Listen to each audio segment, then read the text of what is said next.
Kami ingin setiap siswa mengikuti ekstrakurikuler wajib. Tujuannya untuk melatih kedisiplinan dan kerjasama. Kami mendukung pengembangan anak tetapi khawatir jadwal pada membuat mereka kelelahan. Kami memahami itu. Bagaimana jika kegiatan dilakukan hanya sekali seminggu dengan durasi lebih singkat? Itu lebih realistis, namun kami berharap kegiatan lebih relevan dengan minat anak.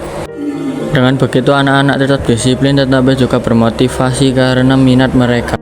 Setuju, sekolah mendapat manfaat dari kedisiplinan, sementara siswa dan orang tua merasa lebih nyaman.